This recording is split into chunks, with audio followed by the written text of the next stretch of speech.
بابا کی داره منو میزنه؟ اوه مای جاد جاد.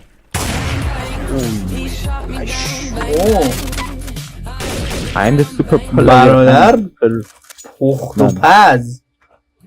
ای کوکه اینجا رو باید بذاری یا فاک من ناراحت میشم اینجا رو نذاری.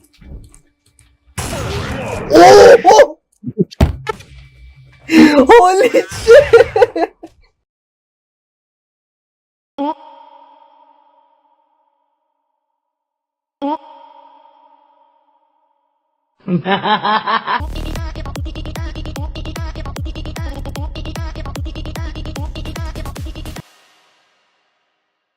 سلام بچه‌های گل یکی و امروز اومدیم CSS بکنیم بازی نوستالژی که تو 2025 من نمیتونم با کیفیت بالا بازی کنم.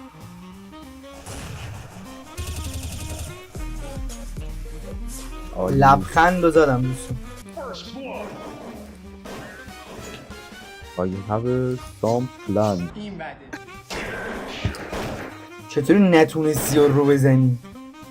ها؟ نه خیلی بد دیدم ساخته.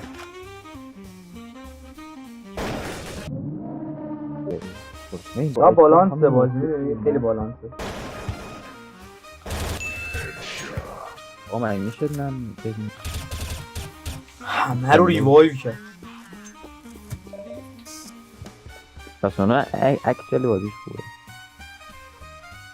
همشون تونل ها دارم میان وارد تونل شدن دیگه. چجوری من دیدی؟ فلج. منو ریوایو کنی یعنی برنده بازی. اسکاتو برمیدارم میگم میرم تو. چرا کی نداشت؟ اینو اسکوپ اینو تونه. دابل جامپ داری تو من ندارم تو. آره دار.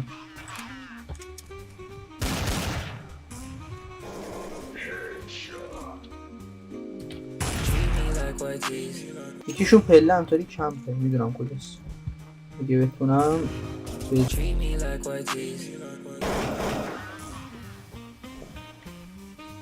ای وای من کورم. این یک شد آجی اینقدر نانجا کشک کنیم میخوان 4 نفر دارن در یک اینا در یک یو خدا اونور بالاخره یه جایی هست دیگه باز آره بابا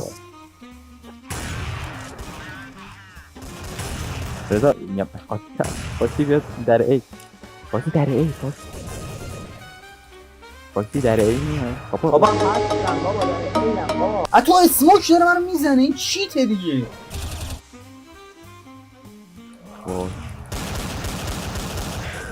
من تو کوریه که هدشات کردم. اونقدر با هم تفاوتی نمی کنم.